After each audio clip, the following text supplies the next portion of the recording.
মাৰ্ঘেৰিটা নৃত্য প্ৰশিক্ষণ কেন্দ্ৰ শুভাৰম্ভ। আজি বিহু সম্ৰাজ্ঞী বন্তি হাজৰিকাৰ একক প্ৰচেষ্টাত মাৰ্ঘেৰিটাত নতুনকৈ প্ৰতিষ্ঠা কৰা হয় এখন নৃত্য বিদ্যালয়।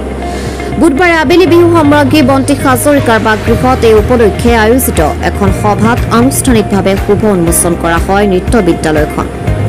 নৃত্য বিদ্যালয়খনৰ ফিতা কাটি শুভ উদ্বোধন কৰে অৱসৰপ্ৰাপ্ত শিক্ষক তথা সাংস্কৃতিক সাধক তুষেশ্বৰ দুৱৰীয়ে। অনুষ্ঠানটো আধৰে মাৰ্ঘেৰিটা যুৱ সমাজকৰ্মী নজৰুল ইছলামে আধৰা উদ্বোধনী সভাৰ কাৰ্যসূচী বন্তি প্ৰজ্বলনেৰে আৰম্ভ হয়। অৱসৰপ্ৰাপ্ত শিক্ষক তথা সাংস্কৃতিক সাধক তুষেশ্বৰ দুৱৰীয়ে সভাপতিত্ব কৰাৰ উদ্বোধনী সভাত উদ্দেশ্য ব্যাখ্যা কৰে নৃত্য বিদ্যালয়খনৰ পৰিচালক তথা বিহু সম্ৰাজ্ঞী বন্তি হাজৰিকাই। উক্ত সভাতে নৃত্য বিদ্যালয়খনৰ নাম বিহু সম্ৰাজ্ঞী বন্তি হাজৰিকা সৃজনী নৃত্যাঞ্জলি কলা কেন্দ্ৰ মাৰ্ঘেৰিটা নামাকৰণ সন্দৰ্ভত উপস্থিত সকলোৱে মত প্ৰদান কৰে। অতিথি হিচাপে উপস্থিত থাকে মাৰ্ঘেৰিটা অধিবক্তা নিভা বৰুৱা বৰা আৰু সাংবাদিক বিকাশ বৰুৱাই শুভেচ্ছামূলক বক্তব্য প্ৰদান কৰে। উক্ত অনুষ্ঠানত অঞ্চলটোৰ বহুসংখ্যক গণ্যমান্য ব্যক্তি আৰু স্থানীয় ৰাইজ তথা কিশোৰ কিশোৰীসকল উপস্থিত থাকে। বন্তি হাজৰিকা বৰুৱাৰ তত্বাৱধানত এটি অনুষ্ঠান আৰম্ভ হৈছে। ইয়া হ'ল গছপুলি ৰোপণ কৰাৰ দৰে। এই নৃত্য গীত বিভিন্ন দিশত আমাৰ মাৰ্ঘেৰিটা অঞ্চলত বহুদিনৰ পৰা আমি অভাৱ দেখিছোঁ।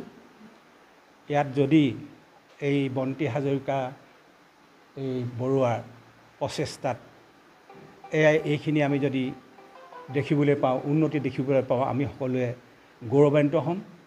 আমি মাৰ্ঘেৰিটাৰ হৈ তেওঁক আমি ধন্যবাদ জ্ঞাপন কৰিছোঁ, শুভেচ্ছা জ্ঞাপন কৰিছোঁ।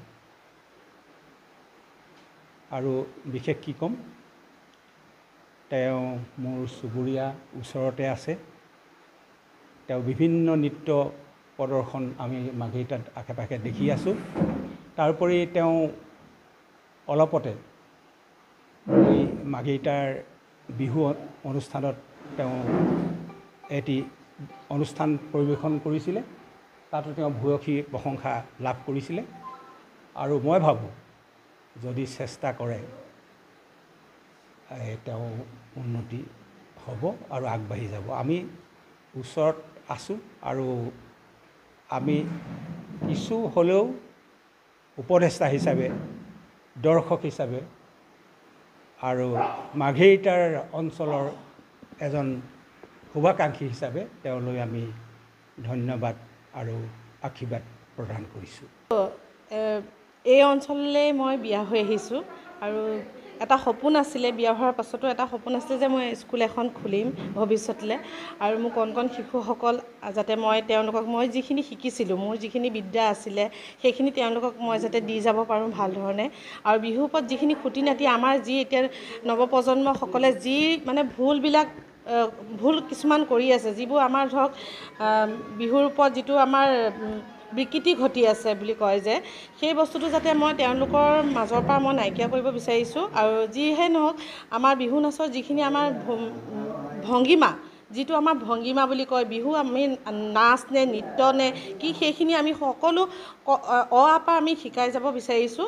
আৰু সেইখিনি যাতে তেওঁলোকে শুদ্ধকৈ ল'ব পাৰে সেয়া কামনা কৰিছোঁ। আৰু বিহুৰ লগতে মই ঢোল বাদনৰ আৰু সৃষ্টিশীল নৃত্যৰো মই তেওঁলোকক শিকাই যাম বুলি ভাবিছোঁ, প্ৰশিক্ষণ দিম বুলি ভাবিছোঁ।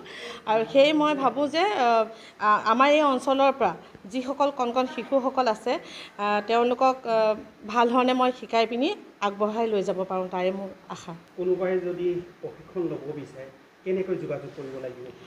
মই এতিয়া আজি যিহেতু আমাৰ স্কুলখনৰ শুভাৰম্ভণি হৈছে আৰু এই শুভাৰম্ভণিৰ পাছতে মই এতিয়া ধৰক কিছু বেনাৰ বা পাব্লিচিটি যেনেকৈ ধৰণৰ হওক, ফেচবুকেই হওক বা ইউটিউবে হওক তেনেকৈ কৰিম।